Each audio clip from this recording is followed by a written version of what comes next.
नमस्कार सर्व रसिक प्रेक्षक हो, माझे नाव अपूर्वा विवेकानंद कावर, वर्ग 6वा, शाळेचे नाव जिल्हा परिषद केंद्रीय प्राथमिक शाळा शेखराजूर, तालुका पालम आणि जिल्हा परभणी। या मंचावर मी मुक्ताबाईचे व्यक्तिचित्र एक पात्री अभिनयातून रेखाटण्याचा प्रयत्न केलेला आहे। माझा मराठी बोलू कौतुके, परी अमृतातेही पैजा जिंके, अशा मराठीचा अभिमान सांगणाऱ्या ज्ञानेश्वरांची छोटी बहीण म्हणजे मी मुक्ताई बोलत आहे। वेळ दुपारची, ज्ञानेश्वर माधुकरी मागत होते। झोळीत थोडेसे पीठ होते, पण 4 भावंडांना पुरेसे नव्हते, म्हणून ते एका घराजवळ आले आणि म्हणाले, ओम भिक्षाम देही, ओम भिक्षाम देही।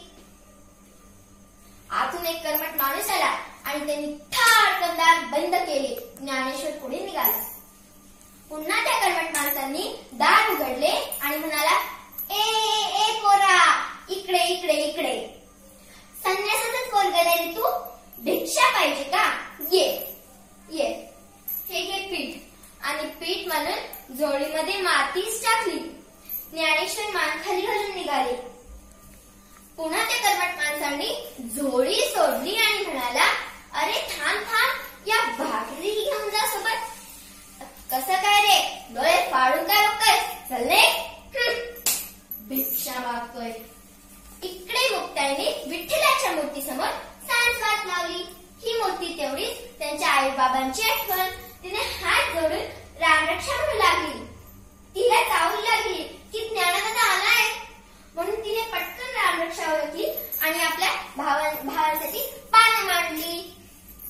निवृत्ती, सोपान दोघे येऊन बसले। तेव्हा तिने विचारले, हे काय दोघेच कसे? ज्ञानदादा कुठे? भूक नाही म्हणतोय तो, सोपानाने उत्तर दिलं। भूक नसायला काय झालं? थांब, मीच ते बोलून गेला। असे म्हणून मुक्ताई खोपटात गेली। हे खोपट म्हणजे तिच्या ज्ञानदादाची एकांत जागा। गवत रचलेल्या जागेत तो लहर येईल तेव्हा जाऊन बसायचा। दादाची झोळ तरी इथंच दिसतेय। अगं बाई, यामध्ये तर माती आणि शेणाच्या गौऱ्या। कुण्या दुष्टांना शेण केलं असणार, म्हणूनच दादा रुसून बसलाय। ताटी उघडना रे दादा, ताटी उघडना, ताटी उघडना। ज्ञानदादा ऐकलंस? चिंता क्रोध मागे सारा, ताटी उघडा ज्ञानेश्वरा। विश्वरागे झाले वडणी, संत सुखे भावे पाणी। विश्व पाठ ब्रह्मा दौरा, ताटी उघडा ज्ञानेश्वरा। ए ज्ञानदादा, कुणी वाईट वागलं तर त्याला क्षमा करावी, हे तूच सांगतोस ना, आणि आज स्वतःच रुसून बसलायस। अरे, या झोळीत मातीत टाकणाऱ्याची बुद्धी तर भ्रष्टच झाली असणार, पण तू का कशी होतोयस? अरे, शेत उगवतो तिथे तण असायचेच, फुले फुलतात तिथे काटे खुपायचेच, केवढा फुलतो तिथे नाक निघायचेच। असं काय रे दादा? सारं जग जरी अभिसारखं दाहक झालं ना, तरी तुम्हा संतांनी पाण्यासारखं शीतल असायला हवं। अरे, तुम्हा संतांनी पाण्यासारखं शीतल असायला हवं। दातांनी जीभ चावली म्हणून कोणी पट्टीशी तोडतं काय? अरे, या उर्मट लोकांमुळे साऱ्या जगावर असायचं। तुम्हा संत मंडळींवर तर खूप मोठी जबाबदारी। तुम्ही या साऱ्या विश्वाला तारायला हवं, हे मी सांगायला पाहिजे का रे ज्ञानदादा तुला? अरे दमले रे मी, पाय दुखले माझे। तुला तुझ्या बहिणीची दया नाही का येत रे? विसरणारेला क्षमा कर या लोकांना। तुझ्यावर जीवापाड प्रेम करणाऱ्या दिन तुबल्या लोकांसाठी दार उघड। अंधाराचा पडणाऱ्या या समाजासाठी दार उघड। ज्ञानाचा दिवा लावण्यासाठी दार उघड। तुझे सामर्थ्य दाखवण्यासाठी दार उघड।